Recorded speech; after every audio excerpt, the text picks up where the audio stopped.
We need our weed. I don't wear it, but we need it. We are absolutely winning right now. Absolutely. We have done more than change the conversation. We changed the balance of power in the federal government. Because there are a lot of people in this country who do not like Black women, but Black women are the base of the Democratic Party. But Black power starts with Black women. It just does. Take control. Take control of your city.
Woo! Morning, morning. Mic check. This thing working right? I need to go buy another one already. How y'all doing out there, man? It's Sunday, and we are back to talk about race, politics, and conservatism. Oh, and black people. Black people, let's not forget the important part. If black, then why conservative? That appears to be the general pushback that I get on a lot of these Chitlin Circuit panels. Somehow the mere association of black and conservative is purely anathema, and you are never allowed to cross wires, right?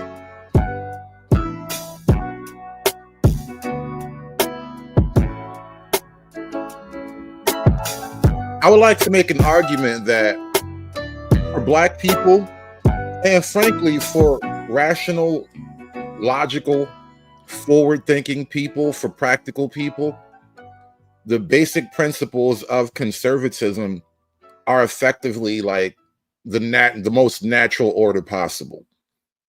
And we can kind of quibble around the edges as we get further and further into modernity, but the basic ideas hold forward, right? The basic conservative principles are timeless and time-tested. And I would argue that, and counter to that, black itself is not a principle, nor is it an ideology. It has no rigid boundaries. It has no fully fleshed out internal ontology. It just merely exists as black, which is the opposite of white. And so it is my argument that conservatism provides the easiest, most successful, ready-made internal structure of ordered logic, your ontology, if you will. Conservatism provides that naturally for black people. The main thing that leads me to call myself a black conservative is that I take a approach to the problem, the what I think is existential problem confronting African Americans in the aftermath of the success of the civil rights movement, of emphasizing development and self-reliance and the need for African Americans to step up and take responsibility for our families and our communities. And that is a relatively conservative posture for an African American public intellectual to take. The main thing that leads me to call myself a Black conservative is that I take a approach to the problem, what I think is existential problem confronting African Americans in the aftermath of the success of the civil rights movement, of emphasizing development and self-reliance and the need for African Americans. It's my favorite YouTube uncle, Glenn Lowry. Now, I'm not here to pick on Glenn at the moment, but and I said this last night while we were doing politics as usual on Keep 'Em 100's channel. I'm pretty much over the idea of being a Black conservative, because I don't like that Black becomes an automatic qualifier. Because now once you add a qualifier to a pre-existing concept, you've now lessened the purity of the concept, right? And I don't know that, I do know that adding Black to conservatism, it pulls people away from the purity of the concept into a racial hostile or racially defensive posture, where it's not exactly the point of conservatism at that point. And I think that is really one of the major stumbling blocks for a lot of Black people, even the thinkers and the thought leaders or whatever. They may agree with the principles of conservatism. And I've had this happen several times in conversation where, I'm right, but racism. It's the number one thing over and over again. You can give everyone here like a $50,000 check, especially people that are in the streets who are committing violent crimes consistently. A $50,000 check, it's not going to fix anything. It's not going to increase the median household income in the next 10 years by 10% or 20%. For example, we have the Chinese Exclusion Act of 1882. We prevented Chinese people from getting citizenship and even entering the country. We discriminated against them and basically put them under apartheid, even here in the United States. Yet they have the highest median household income. How is that possible? How come they don't complain and feel entitled consistently to beg for reparations and beg for this when they are killing each other 90% of the time, which is the rate that Black people kill each other, according to the FBI? Oh, young Matt. Yet white people are the oppressors. I'm not sure where your education came from, but they lied to you. Stats don't lie, though. Statistics lie all the time. So let's start there, particularly when the statistics are coming from the sources that gain from the statistics being shown a different way. So if you're going to start your argument on stats don't lie, you've already lost the argument. They lie all the time. Yeah. One, comparing Chinese people who are immigrants that made a choice to come to the United States and comparing the continued effort of Black people to ground themselves in a nation that continues to make impediments for them to show and live and exist in their true citizenship is a false equivalency. I don't believe that happens at all. No one here is in. Are you acting right now? Do you really believe this? I'm telling the truth. There's no systemic racism that I've experienced here in America. What system is racist? I think the only racism we've actually seen recently, systemic racism that we've seen, is the application of systemic racism against white people. The University of Western Washington, for example, has been trying to segregate dormitories, using Black-only dormitories because Black people feel safer amongst each other. But they're more likely to kill each other than white people are ever to kill them. That's just the truth. You have King Von rapping about killing other Black men. Why should I think that the white man is the oppressor when Black men are more likely to kill me? And this guy did a great job of highlighting the white focus of the Black people's internal logic. When you really do try to understand, quote, Blackness, one of the things that you can never get away from is how much of it exists to be in opposition to white people. Even when it's a suicidal, retarded opposition, it must be. Always, I want problems. Angry Snowman with the $10. Do you think they would get per capita if we compared it to how many raisins it takes to ruin a potato salad? I don't know. This feels like the NASA moon mission of our generation, You know, back when Kennedy was president, we had our best minds, our top thinkers. We even had a couple sassy black women all trying to do the math to figure out what it would take to get 5 guys to the moon. And now we're going to have to use that same amount of national effort and brain power to either figure out why black people can't understand per capita or to help black people understand per capita. But either way, it's going to be a national effort. It's going to take all of us coming together as one to figure out black people's relationship to per capita. Oh my God, this is scary. You need to think about me as your mama. Do not talk to me in that fashion. So let's check that now. Now, notice how they had to make some kind of cut here because she could not have responded to his simple point about college and rap and violence and all that with this I'm your mama bullshit. But one of the things I've realized going forward, and this is kind of because the liberals don't have a properly formed internal logic system, the black liberals also have no properly formed internal logic system. So what winds up happening, what has been happening over the last 10, 15 years, as we've been getting all this live stream technology more and more popular, and you got video sharing technology, the debate bros have been crushing it on like a 15-year run. Okay. So on a basic level, we have to understand that systemic racism is grounded in the realities that black people have not been considered an equal human being in this country since its onset. So there's simply no way to make the argument that there isn't systemic racism. And we have seen in very clear ways the system operate in an organically racist way. Do not cut me off. And I notice also that the black position is inherently racism focused, which means there's no building, there's no planning. It's almost like the future doesn't exist. You know that whole thing about African time? It's like black folk are frozen in this racism time where the past is like a myth and the future isn't real because it hasn't happened yet. And we're forever stuck in this moment of, you know, studying the racism from our mythical past. It's a weird thing where we are with black folk right now. And what I'm arguing is that the logic and the rigidity of conservative thought process is actually what's needed to break you out of that lock, that frozen nature that you're in, that frozen state you're in. All we did was set up a table.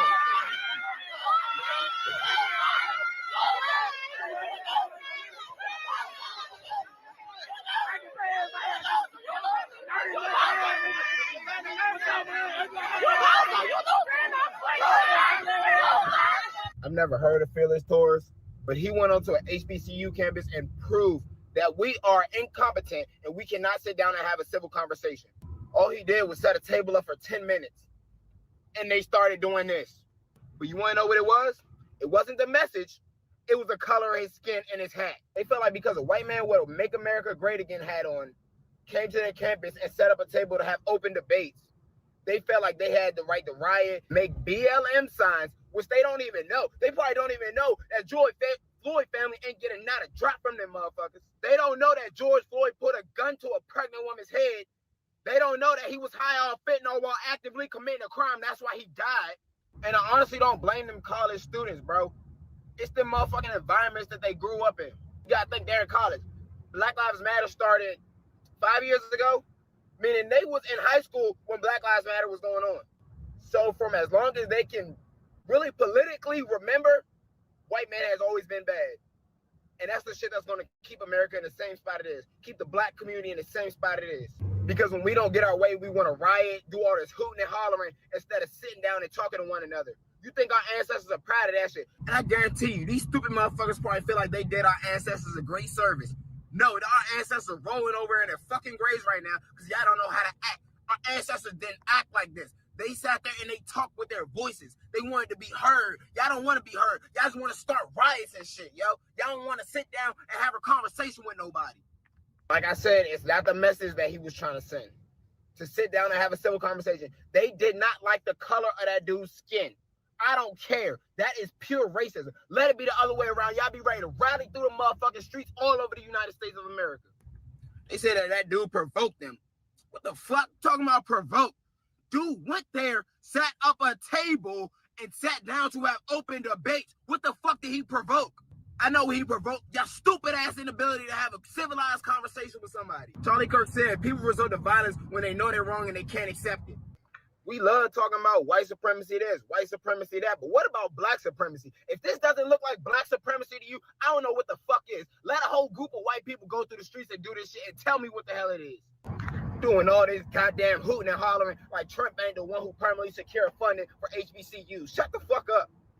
Got all these Black Lives Matter signs up and shit. Who does Black Lives matter to? It don't matter to black people who exterminate each other at 13% of the population and 60% of the motherfucking murders. Y'all don't care about that though, but when a white man do it, y'all want to throw up y'all BLM signs. I ain't gonna lie, bro. This shit motivated me to get up and go do the same exact shit that bro is doing, bro. Because I promise you, I ain't going no motherfucking where. You can call me whatever the fuck you want to call me. I ain't going nowhere. I'm going to sit there. I'm going to wait for somebody to touch me. And I'm going to laugh at your ass getting arrested. Sit down and debate. Or YNs need to go to college campuses. YNs need to go to college campuses and set up a table. Prove me wrong. Change my mind. Go somewhere else with that bullshit. Y'all ain't intimidating me. Because I guarantee I tell all y'all motherfuckers a new asshole in any debate you want to talk about. As a black man, stop playing with me. And that's what I'm saying, bro. The sooner y'all start realizing between right and wrong and not black versus white, bro, this world will be a so much better place, bro. What these motherfuckers did at that HBCU to that young man was 100% wrong, bro. And see what he's getting at, and this is what I mean about your ontology. We're saying that word a million times today because this is the heart of what I've noticed.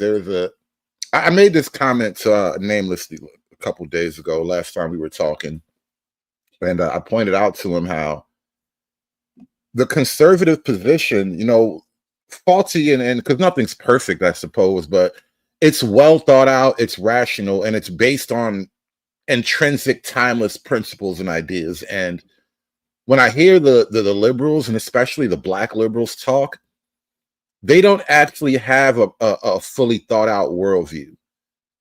They have a set of wants and hopes and desires. It's like it's like Candyland, essentially. It's a universe built for children.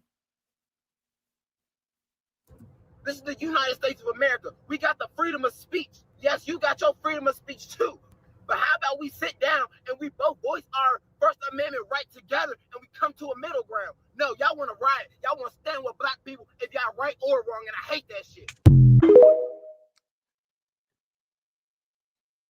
Hey, Red Illusion, no bullshit. I think that is the next evolution of the change my mind era. Change my mind while I got that thing on me. All right? Change my mind while I got that fire on my hip. Change my mind with this fully metal jacket right here. I got a full metal jacket. Can you change my mind? These FN bullets are sharp. Can you change my mind? Little pointy FN shells. Change my mind. This is the new wave, bro. This is a whole new type of conversation. This is how you talk to niggas. Hey, the last thing you fucking liberals need to do is get in my goddamn inbox asking me, do I know about the history of the fucking party that I'm representing? Do you know about the fucking history of the Democrats? Obviously not. You obviously didn't know that the left is the ones that started the KKK. You obviously didn't know that the left is the ones that wanted to keep slavery going, the purpose of the Civil War. The Republicans wanted to abolish it, and the Democrats wanted slavery to keep going. You obviously didn't know that the left is the ones that made lynching, public lynching, legal. Y'all didn't know that shit. Obviously you didn't. But y'all so caught up on skin, y'all love to say, oh, that's before the party switched. When the fuck did they switch?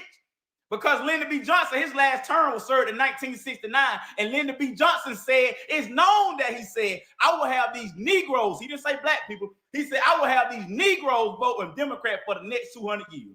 So what the fuck is y'all talking about? Now, what the problem is, y'all ain't got common sense. Common sense is the only thing that the Most High God can give you at birth. Other than that, everything else is taught. So y'all.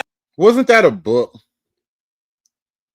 Help me out. Who wrote the book called Common Sense? Was it not Thomas Jefferson? Was it Ben Franklin? That was actually a great book once upon a time in American history. Y'all ain't being taught. Y'all can't be taught to have common sense, so y'all ain't got common sense. That's why y'all out here mad at the motherfuckers Thomas that ain't Paine, voting how y'all want to. That's why y'all out here really passing the real issues that need to be addressed, and you only want to focus on your hate for another motherfucking man instead of addressing the issues of America. What the fuck is y'all on? Man, fuck that. Y'all don't know what the fuck y'all be talking about. Y'all just do whatever make you feel good. Man, get the fuck out of here. These new conservative niggas, they curse a lot more than I do. I'm trying to run a family-friendly conservative show. The YNs, they be pulling the algorithm down. The news comes amidst a bombshell report from the Justice Department that revealed the FBI had at least 26 confidential informants on the ground when the Capitol was stormed on January 6, 2021. The report says most of the informants engaged in illegal activity during the chaos. The Justice Department says only 3 of its 26 informants present had been instructed to observe potential domestic terrorist suspects on the day of the riot. The rest of the 23 appear to have gone to the Capitol on their own accord. Upon hearing news of the report, Vice President-elect J.D. Vance posted the following on X, quote, "For those keeping score at home, this was labeled a dangerous conspiracy theory months ago," end quote. Didn't hear anything about that for the election. Now, Stephen A. Smith is having he's having a moment right now, being one of the premier black men on the left side of the media. Because, you know, him being a straight black man and he's on the left, he has a lot of value to them as something like a token. And he's struggling now with his position because he likes to think of himself as having integrity and he thinks for himself and all that. And now he's seeing that time and time again, everything that the right wing has been accusing the left of is kind of true. We haven't been lying about y'all. Y'all been lying about us for a long time. Didn't hear anything about that when the quote unquote insurrection was broached by Vice President Kamala Harris as the Democratic nominee. The belief that Donald Trump was a danger to democracy and using this as a profound, illuminating bullet point to make that case. And now here we are yet again finding even more evidence to Donald Trump's claims when he articulated that the process is rigged. My big issue is that I'm really, really sick and tired of every time I turn around finding something else that the Democrats have lied about or downplayed or misrepresented along the way. I mean, I see. Yes, all they do is lie. I told you this before. I'm right because I'm right. I am right-wing because I am factually correct. Shout out to Ivan with the €5. What's funny is they never actually explain what the benefits are of being a lefty liberal, unless you're a they, them, rainbow bandit, anti-fat phobic. It's exactly what I was explaining. You know, this is a little bit of a controversial point, but I'm going to bring this up because I backed somebody into the corner at least twice now with this very conversation when it comes to like black people supporting the LGBT movement. As a straight black man, why should you support it? Like, do you get anything out of it? Does it benefit you in some way? Why do you support it? And the consistent answer that I get from that is, well, they need rights too. Why am I standing in the way of them getting rights? Which obviously he's not claiming to get anything from it. He just feels some type of way. And so in his mind, he has now attached his blackness to their gay issue and some kind of weird solidarity. And I'm just not willing to go anymore, Ivan. There's nothing over there for me. None of my hopes, none of my dreams can be found on that side of politics. And look, even on the right wing, right? There might be distasteful, hard to bear factual human realities that happen on the right. Shout out to Imperious, man. The resident boogeyman of the black manosphere. This nigga is like white Debo of the black manosphere. And you just might find a couple of big mouth racist white guys who doesn't care for none of your melanated historical bullshit. And he's going to tell you that. And you might even have to fight that guy every now and then. Because, you know, men are men. But you get to fight like men on the right wing. And that's a very valuable thing. You can't really imagine how valuable it is to exist and to fight as men. You're just not allowed to do that on the left wing. You're not allowed to openly hate each other and then fight and figure it out. All right, we can't work it out the proper way on the right, on the left. You don't get to be men on the left. Everybody has to like be their fake self. And this is the point I was making earlier. You know, I would much rather have real enemies than fake friends. Because believe it or not, I can count on my real enemies. You can never count on your fake friends. Republicans like Megyn Kelly or Officer Tatum or Candace Owens or, you know, the Sean Hannitys of the world. You know what I'm getting tired of? You know what I'm getting to the Democratic Party. You know what I'm getting really pissed off about? I'm getting really ticked off at every time they open their mouth about something pertaining to y'all, they seem right to make the case. Every time I call them niggas gay, I seem right. Every time I say they're a bunch of shaky, non-practicing homosexuals, I look right. You guys are proving me correct every day. I'm just building up a war chest of evidence of how fake and gay this whole thing has been. And it's almost always been that ever since the day one. Like day one of civil rights, y'all niggas was all cool and, you know, regular church people. Day two, they were sucking dick in church. It was that hard. It was that fast of a purity spiral. It was always awful. That the right had a monopoly on insidious, evil tendencies, corrupt tendencies, duplicitous, hypocritical, untruthful tendencies. And every time they made those accusations, we turn around and find out that at least some of them are guilty of the same shit. I don't know about y'all, but I'm sick of all of it. I'm sick of all of it. They've actually made Donald Trump look like he was right. You know what's so funny? Instead of them. You know what's so funny, Carmen? Carmen says, but Hood, what about all the closeted homos on the right? And there are some gay men on the right.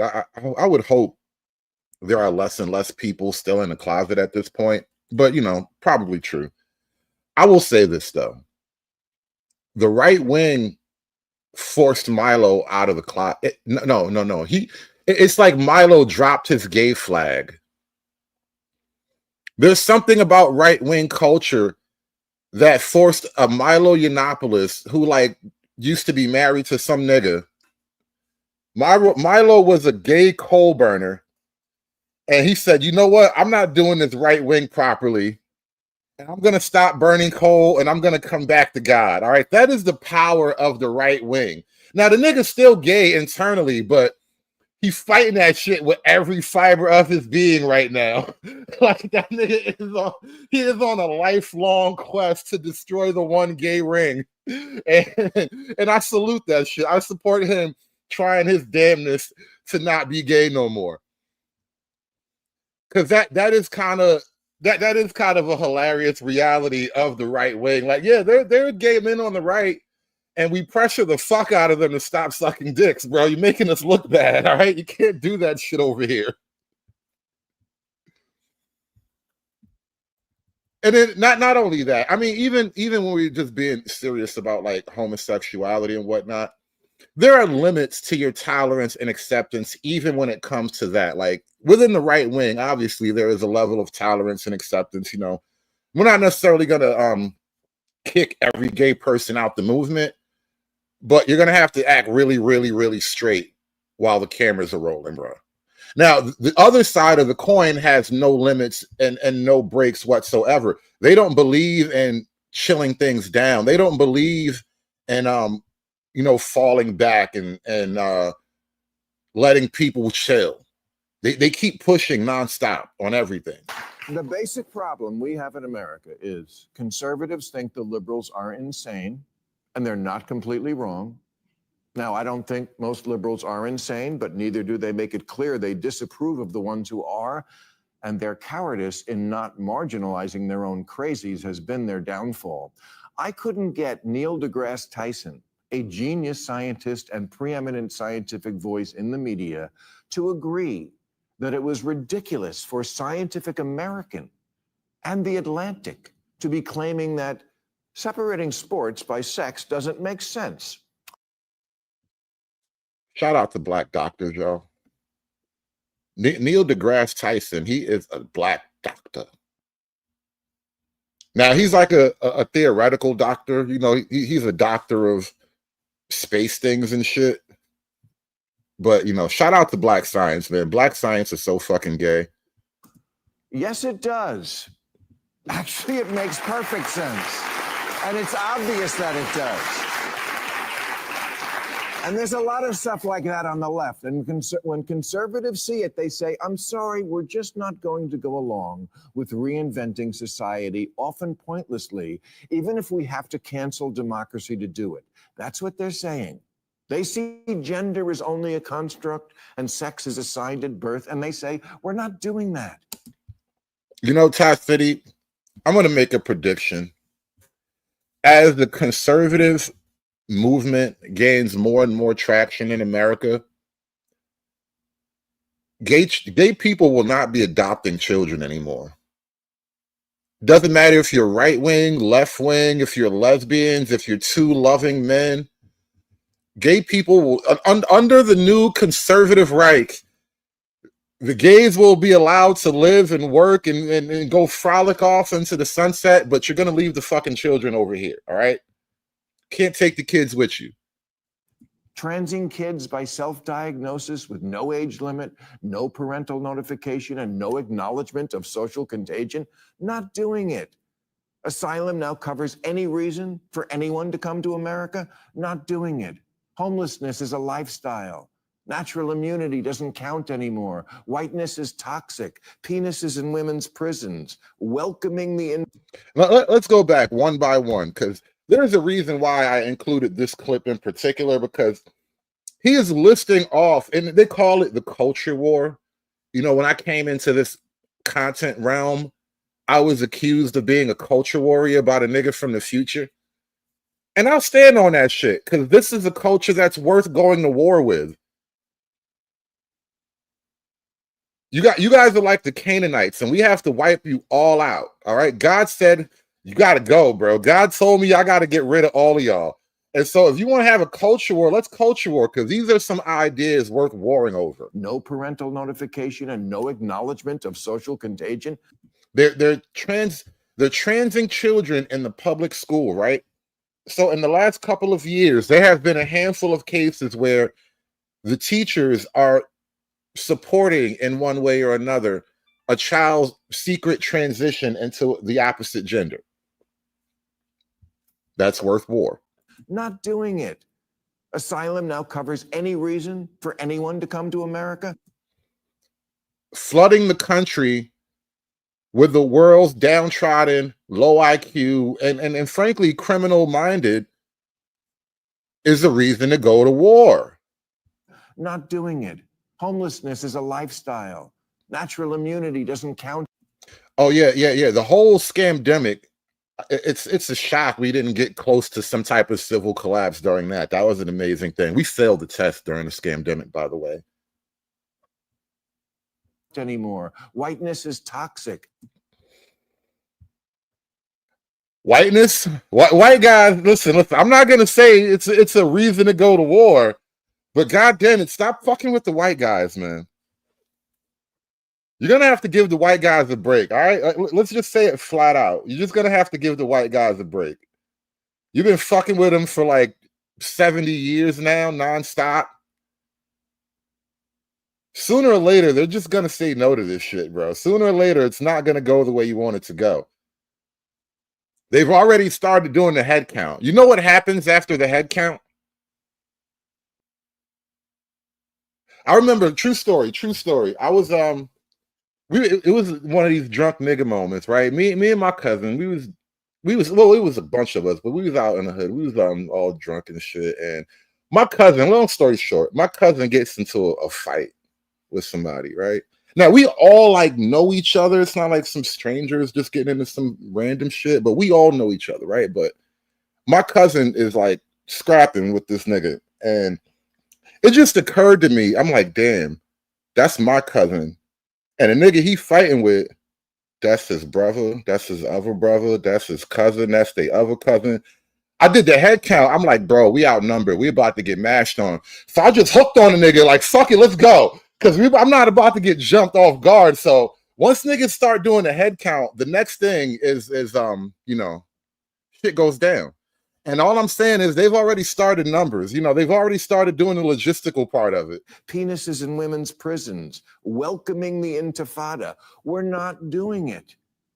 And so, folks,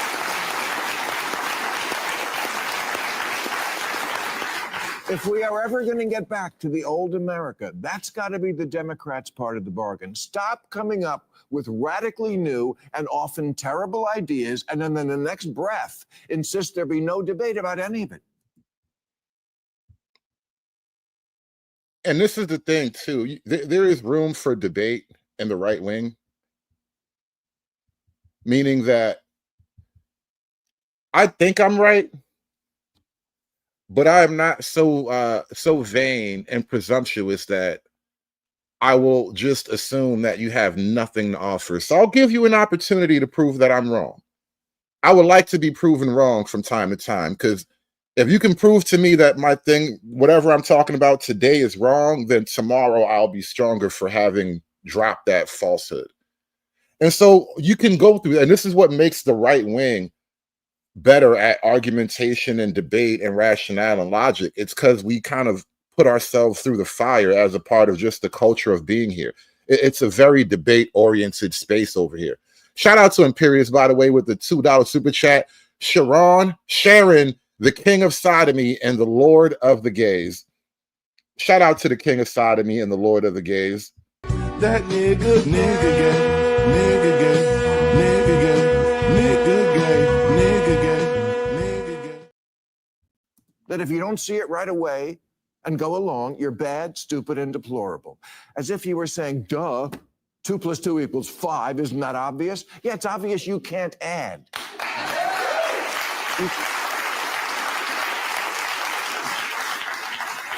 You can't just say shit. Math is racist. Queers for Palestine. Looting is cool. Healthy at any weight. If the men's football team played the women's team, it would be a tie. You can't just say shit. Like the dude at the college campus the other day who said, black people build everything. We gave y'all all y'all wisdoms. You can't just say shit, bro. Wait, what? Great. Now, what's our motto? We was gang. We was gang!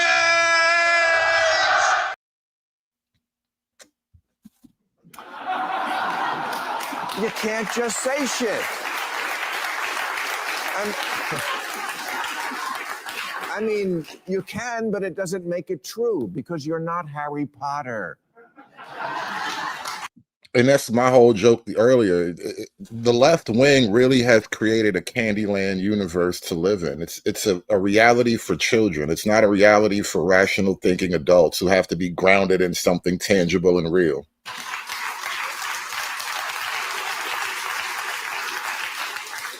Smug self-righteousness in the defense of some of the dumbest ideas to ever come down the pike is not a formula that's really working for you. Because here's one thing I can promise every liberal in this country. The Democrats can win every election from now until forever. And the people who now hold the reins of power,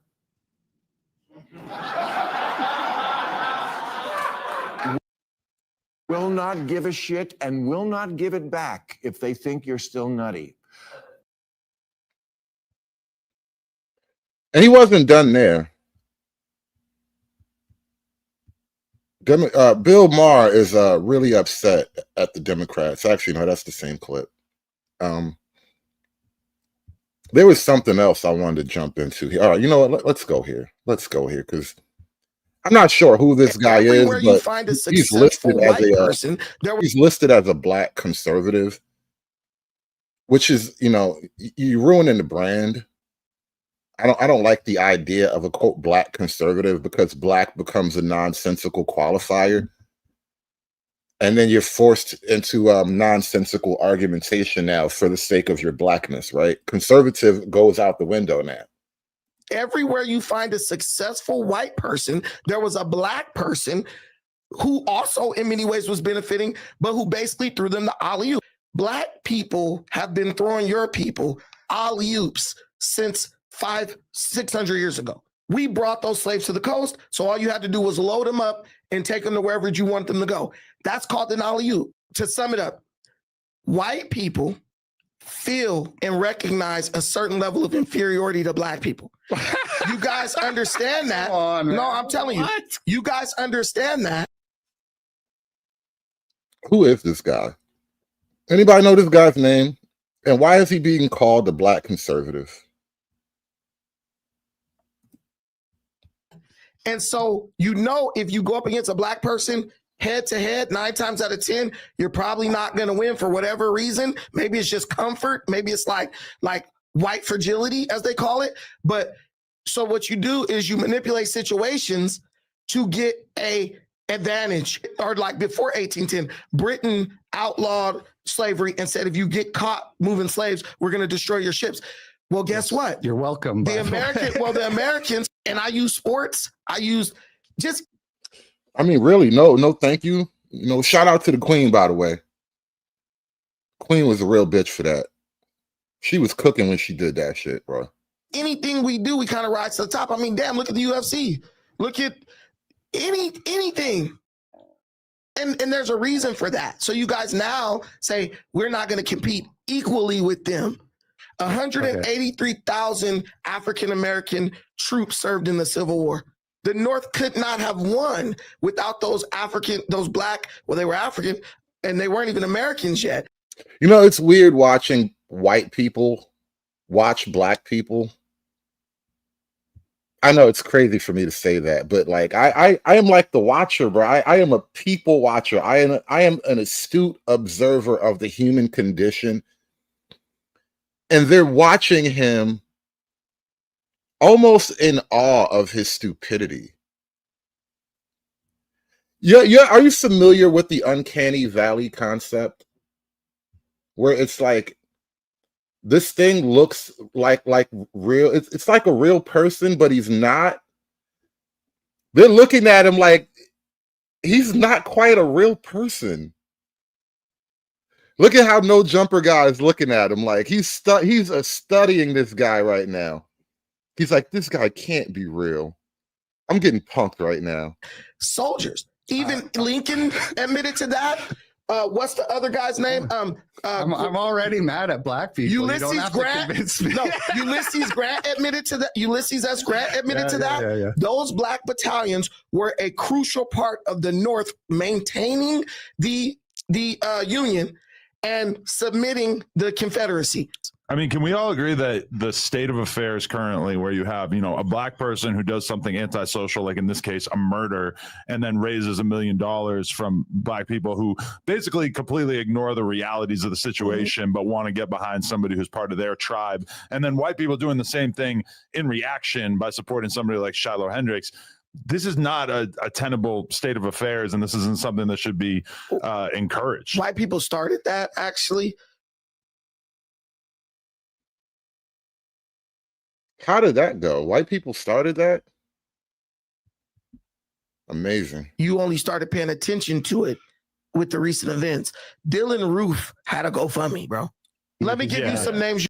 We just had a long debate about that last night on 100's channel. Apparently, his sister had a GoFundMe. She was getting married, and then she had to cancel the wedding. It was a whole side mission thing. You know, Bernie Sanders, Andrea Ocasio-Cortez, Puerto Rican. Listen, no, right. But see, now we want to go into religion. See, but Joe Biden, he was talking that shit, and then at the very end, he was like, "Hey, we got to drop that shit because it's hurting us." But you're not willing to go along with him when he says that he doesn't feel any solidarity with Jews. No, because Jewish people and white people, which Jewish people are white, they have been in cahoots in many economic ventures that have hurt a lot of people around the world. Then that just brings me back to my original thing, which is, well, I got to get the people who are killing us to stop killing us. Right. And you want me to tell you how you do that? Yes. How do you get the interracial homicide numbers down? Where's that chart? How do you even out this pie chart a little bit? How do you smooth out that reality?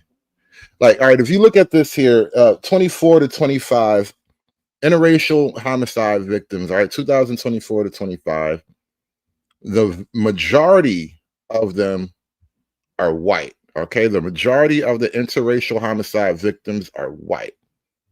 Now, if you go to the other side of that chart, the interracial homicides suspect for 2024 to 25, the majority of the suspects are black. And actually a greater majority of black suspects than there are white victims, meaning black folk are incredibly overperforming in the suspected of homicide category.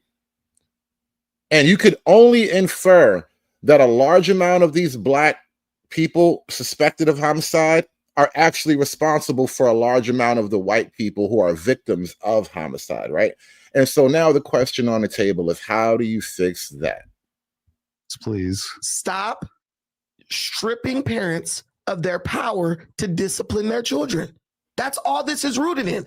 You didn't have this shit happening in the 40s, the 50s, when white people were the most racist. Less white people were dying at the hands of white people. Of black people. Yes. Why is that? Because your daddy a beat your no, because I know that's what you want to think, but this is oh God. With one simple trick, we could solve so many issues, right? the thing. Because if your daddy is in the house and he gonna beat your ass if you go out there and do something crazy, or your mama gonna whoop your ass if you do something crazy, that's going to make you think twice before you go do some degenerate shit. That's going to force you to kind of straighten up. Okay, so you guys both agree that the country should be segregated. I believe segregation hurt the black community. Desegregation. Right. And I believe that his white people and your white people literally manipulated that situation to destroy the black nuclear family the black economy. Should we split the country down the middle approximately? Not now. Where we put the Hispanics? No? Okay. So now you're determined to be one with the white people. No, now I'm determined to take the steps necessary to restore black autonomy. If you're a gambler, okay, if you understand probabilities and statistics, you understand you're safer around a bunch of white people than you are around a bunch of black people. Like, it's as simple as that. I wouldn't even argue that point. You're 100% right. The ones holding. Good on him not taking that fight. You can sidestep that whole issue. That was at least the one good move he made. And a gun to your head making you go out and commit crime. No one's forcing you to not comply with the police officer who pulls you over to give you a ticket. Right. You know what I mean? So there's just like all these obvious problems, but there's no accountability. So my fatigue is increasing as this conversation keeps going, because I can't. It's like nothing is your fault. Nothing is your people's fault. Everything is white people's fault. Black people pretty much accept whatever white people say. This is what we doing now. You guys stop killing us. You guys stop. Listen, raise your kids. You guys listen. I mean, really, if it was really like that, how come that isn't working? If white folk was really running shit so easily, like, how come that simple thing is not happening? All right, can you just stop stabbing people on the trains? You know, how about we set up a special neighborhood where you can stab more people and get less time, okay? But you have to do it over there. What happened was your new orders just went what out. happened is you guys were too successful and you're victims of your own success. You need to get a shot of this guy like dead on because he hates Jewish people, but you look Jewish as hell, especially with those glasses. You put a little yarmulke on this dude. I do get that. I know. If you put a little yarmulke on this dude, they wouldn't even know. They'll be like, Rabbi. Yeah. I feel like those are fighting words in the right-wing culture. You can't just go around calling some dude a Semite. You might get punched in the face in the right wing. That's like calling a Puerto Rican a Dominican or a Mexican a Colombian or something like that. I did my DNA test just to make sure, and I'm all dang. Because people say that, man. I'm Like, looking you at like this guy's Jewish. beard, the nose, the eyes. I'm just like, this guy is Jewish. Joe, we are seeing how the sides are not allowed to play the same game, though, because I'm sure if he started telling you what he thinks you look like, What do you this think I look conversation like? would What go do a you think I different look way. like?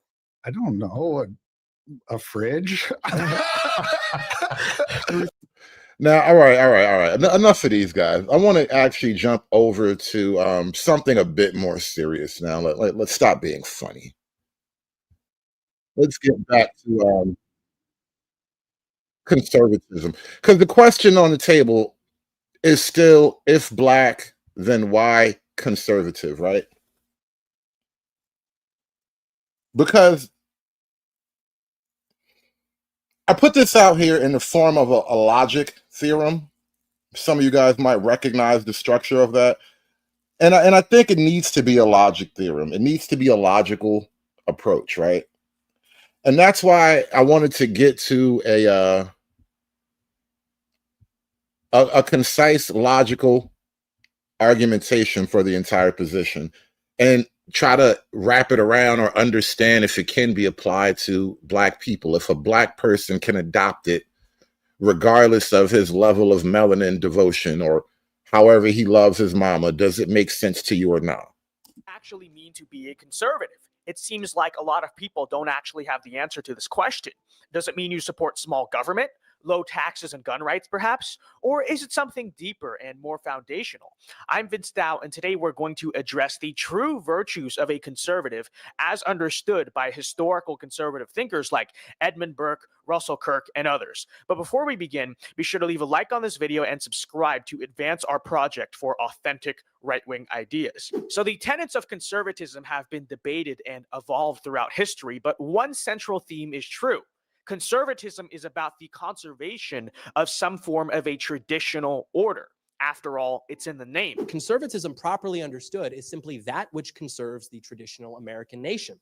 It's not an allegiance to abstract ideas or principles. Those are all the means to the end, and the end is ultimately to conserve the traditional American society. Conservatives respect the past. They look to the past for wisdom. We generally believe that the moral laws... It's very, very white-coded. This is giving Norman Rockwell. Norms and traditions that have guided civilizations to success over thousands of years are the best guidance for civilization's future success. Why do we want to conserve the traditional American society? Because it was epic. It was cool. We had a good thing going. Conservatives are skeptical of sweeping change. We are skeptical of the idea that we can erase and replace the historic traditions of our civilization for new ones. We believe that traditions are worth preserving because they work and they are vindicated by nature and our creator.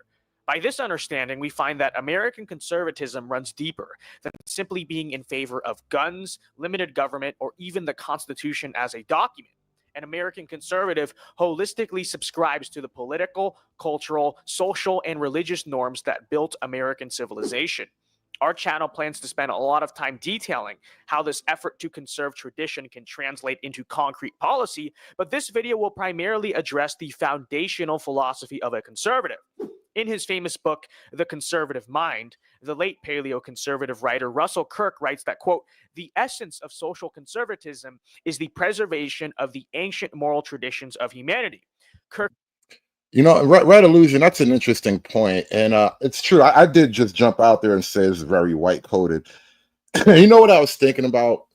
You know, Nameless Protagonist is a I don't know how much content he creates, but he does visit panels and drop a lot of great content on panels. But Nameless Protagonist and I were talking about this idea, and he introduced me to Russell Kirk. And one of the things that Nameless kept referring to is that Russell Kirk kind of describes conservatism and then like anchors it around the Anglosphere, or it's an Anglo-Saxon kind of origination. And my problem with pointing that out as a point of contention is that what else could it be? And I guess what I'm arguing, and this is a point I kind of made, and I argued something to this effect when I was on that panel last night, but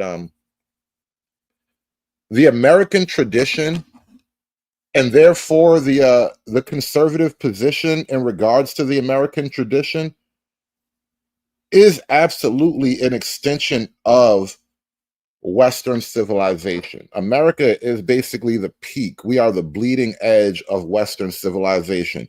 Might even be the last bastion of it.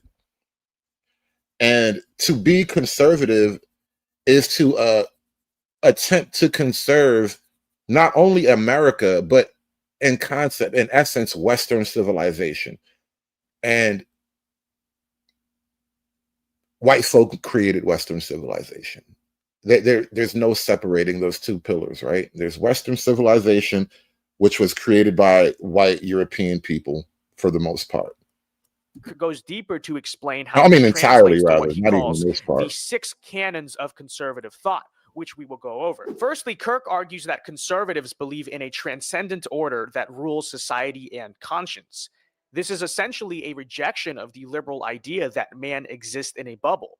Conservatives believe that there are forces of a creator, or as secularly understood, nature, that are at play in human societies and cannot be addressed by mere political philosophy alone. All right, so now we're getting into the bullet points, right? A belief in a transcendent order. And this is where a lot of black folk fall into a trap here, because you know what the black transcendent order is. It's a dark religion. A lot of people seem to not understand me.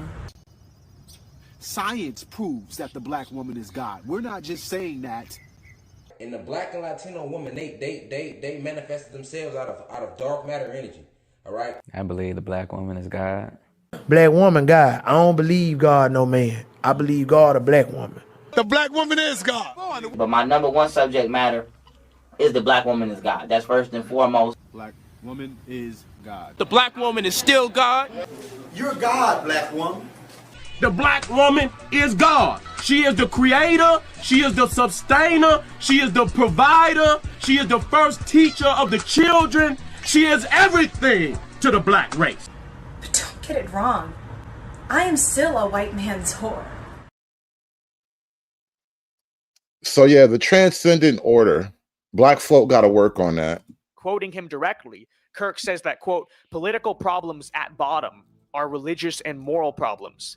Simply put, conservatives believe that we are not totally in control, that humans are not blank slates, but rather steered by the nature that they are given. And hence, this is why we are so skeptical of radically upending tradition and changing society in the name of abstract radical ideologies that reject and seek to liberate from observable human nature. Second, and notice that because black folk are just inherently tied to the left wing, they are now inherently tied to a rejection of any kind of logical, rational, religious worldview.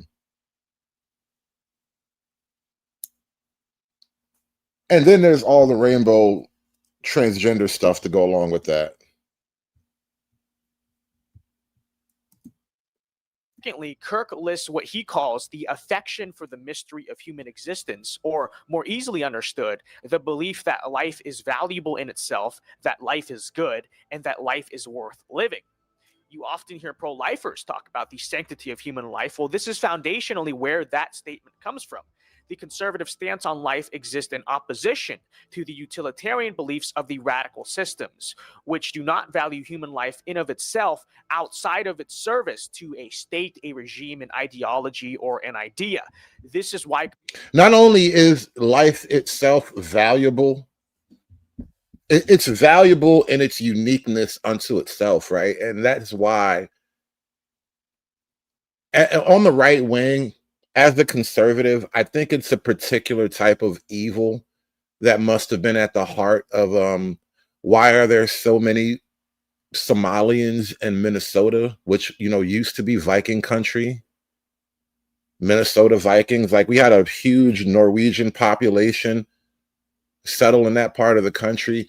And then one day you wake up and now there's like a Muslim mayor in one of those towns telling you that you don't belong here. This is a Muslim town now, right?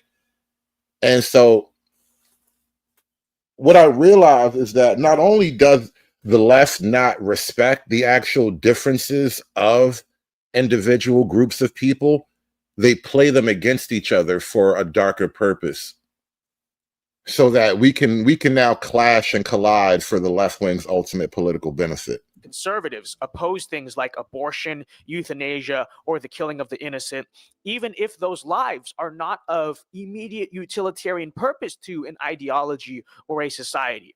And this is why anti-conservative ideologies of all types have historically been responsible for mass genocides and have shown little regard for human life. There is a conservative view on life that is distinct from that which is not conservative. And it's also just a general truism of the left-wing communist revolutions. They start out rejecting the concepts of God and the sanctity of human life, and then they always go to mass murder and starvation. And those two things are connected. Thirdly, Kirk argues that civilized society requires order and a class system, that humans are naturally hierarchical and hence will so be true of their societies. We strongly oppose the radicals who believe in a classless society and reject hierarchy. Notice there's a bunch of black people on the screen right now. The Black Lives Matter, George Floyd protest era. A lot of black folk, because a lot of black people are trained in Marxism without even necessarily being introduced to Marxism directly, they actually believe in the possibility that we can just have like this flat utopian society where we all have enough of everything equally. Nobody starves, nobody's homeless, and it's a rejection of just natural human behavior and group dynamics and all that. And it's almost like in their rejection of an existential divinity, and their rejection of like the divinity as a concept, they have to assume themselves as God now in order to achieve their goals, instead of realizing that maybe some goals are just unachievable for the moment. The pursuit of equality. We view these things as dangerous, unnatural, and ignorant to the state of human existence. Building on this rejection of socioeconomic equality, conservatives fourthly believe in the right to private property, away from the ownership of a collective, the state, or a planned economy. We believe that a society that maintains ownership of private property is not just more efficient, it is also more moral. I remember having a conversation a long time ago on the Chitlin circuit about, and this was like during the riots.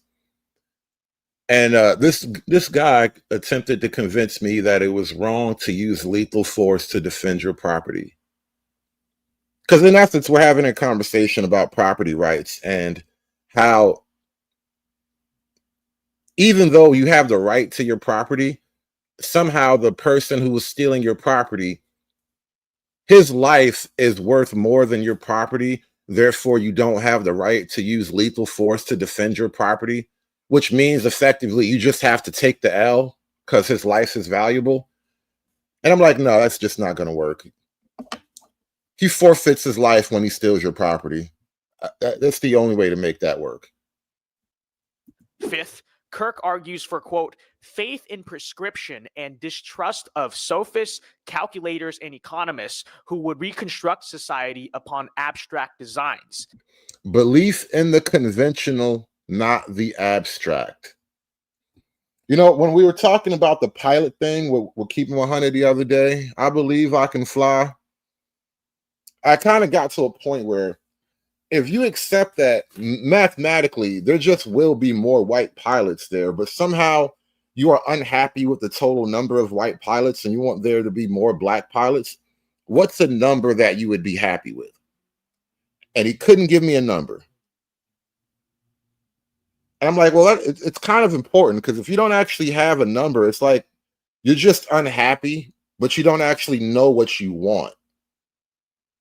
And so when I listen to a lot of people argue from these left-wing positions, it's like a lot of sophistry, right? A lot of manipulation, a lot of leading on, but no well thought out, formulated positions. A lot of times it's just a series of rhetorical missteps and manipulations and ploys. But ultimately it's a very abstract thing, and they don't want to get back into a logical, rational, tangible position, because then you're easily attacked.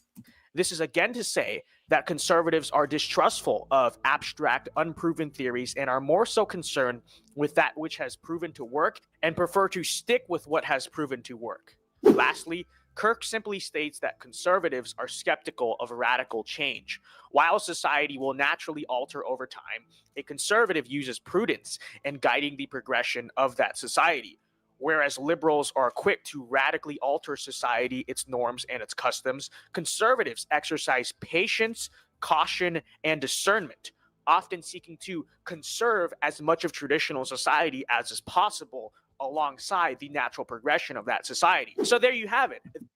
Now, I think for a lot of Black America, and again, this is my just general firm position on this. The one thing that makes any of these positions untenable for Black folk is racism, right? The idea that there is a scary white man out there that's somehow going to do something to you, it literally destroys the rationale of any of those 6 points, right? And I realized that is kind of the insurmountable, that's the bridge that we can never cross, but that is kind of the heart of it. And for in a lot of ways, like, this concept of racism has kind of taken over the space and the mind for like religious belief and order, and it is now blocking any actual logical approach to really governance and just social order and whatever. These 6 tenets more or less lay out the virtues of a conservative upon which our beliefs are built. But we could boil them down even more simply by saying that conservatives really just believe that humans are made a certain way. We can observe this around us. And because humans are made in a particular way, you could say human nature, there are certain systems and traditions that have proven to work throughout history, and they work because they acknowledge human nature. And because those systems are proven to work, we should maintain and defend those traditions.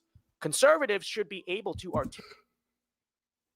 And I like it's sort of like a math problem. We started out with 6. Now we've reduced the equation to just 3. Human nature exists. Traditions that acknowledge nature work best, and we should work to conserve these things, right? A really simple, really concise point of view. And again, I don't expect to attract a lot of Black audience just on that alone, because the product and the sale are 2 completely different things, right? We got a product now. Now you got to work on the sale. It really is simple, though. You would think this shit is like crack. It would almost sell itself, but niggas prefer actual crack, and I don't know how to leap that hurdle yet. Traditions. Conservatives should be able to articulate these beliefs coherently and convincingly. Yet the sad truth is that most conservatives of today have little to no understanding of where their political beliefs on certain issues actually come from or why they exist. This is why the forces of liberalism have been able to co-opt, subvert, and neuter the conservative cause in the name of things like neoconservatism, libertarianism, or even classical liberalism. We're launching American Virtue as a means to combat this, to allow conservatives to rediscover America and eventually formulate an effective coalition that subscribes to truly conservative principles. So I guess we can kind of wrap up on this point, but I kind of wanted to take a look at this video in particular. And Freeman's Journal says this video assumes that people come to their beliefs through a rational examination of various alternatives. This is false. And I don't know if the video assumes that. You're obviously correct, right? But here's the through line that I think you're missing. Conservatism is built on the principles of Western tradition, right? And those principles themselves are kind of stacked on one another. Like I saw Red in the chat earlier, he typed that there is a direct through line from Rome to the Magna Carta. And so I'm not arguing, and I don't think anybody in the video was arguing that you come to conservatism through a rational set of examinations, because people don't rationalize their way. They don't rationalize in that way, right? Most often people are not as cold-bloodedly logic as they as we are talking about right now. I think that's kind of the appeal to conservatism. It is like, think of it this way, right? Civilization is not our natural state of being as the biological creature that the human being is. Civilization is not our natural state of being. We could exist and reproduce ad nauseum, right? Like the people in the cargo cult and the people that the Solomon Islands and whatnot, they're indefinitely Stone Age, right? But civilization requires a dedication to a higher set of principles, and I think that's where the conservatism calls you to do. It's a higher set of principles that are basically the foundations of Western civilization.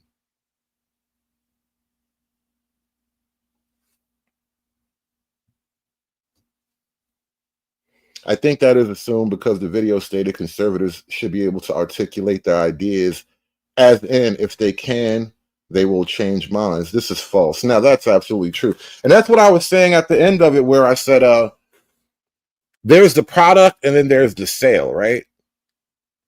And these are two totally different things, right? You got the item, the service, whatever it is that you're trying to sell. And then you have the actual process of making the sale. And anybody who's ever been in the actual industry of sales, that it's an art. Selling is not a scientific process by any measure. It really is an art. It's a dance. It's a dance performed between two participants. One of them isn't always quite as willing as the other, right? It really is an interesting dance when you watch people do sales, like especially like raw sales, which I have some experience in that world, just talking to people from scratch and trying to convince them to do shit. Hey, what are you going on? What are you looking at this? How's that? Oh no, I got something over here you might like to see. Whatever. Like there's a whole thing to it, but ultimately, right, that is the job. And I guess like for a lot of us who put ourselves on the right wing online, that is the calling, right? How do you sell this, right? How do you package this up? It's like the 1950s PSA thing. How to sell this shit to the Negro. And so that's kind of what I'm working through now in my mind. It's like, we got the product, we got the packaging and all that. How do you ship the product, though? How do you get the product out in stores? How do you get them to buy it off the shelves, right? That's the tricky part. You effectively have to make it cool in some type of way, because that's how niggas are. Niggas buy cool. And this is why, like, a guy like Kanye had to get canceled and debanked and whatnot, because he was just too cool. He had way too much cachet. And they were like, nope. He gonna have all his niggas raising their right arm in the air, and then it's gonna be weird. It's gonna be crazy. It's gonna be wrong. But you know what? Enough theorizing and pontificating for a Sunday morning. I got shit I gotta go do. I'm gonna talk to you guys later. Thank y'all so much for coming out. Appreciate you watching. Somebody had to do it. I am the chosen one. Somebody had to do it. Hit that like button on your way out. Throw $1 in the hat on your way out the door. Come on, share your dollar. Give me your dollar. Share your dollar with me. Come on. And we are done. Aspiring to be patriarchs like what white men have, that isn't freedom. That isn't going to help anybody. It's certainly not going to help black people. It's done. It's done. It's done. It's done. It's done.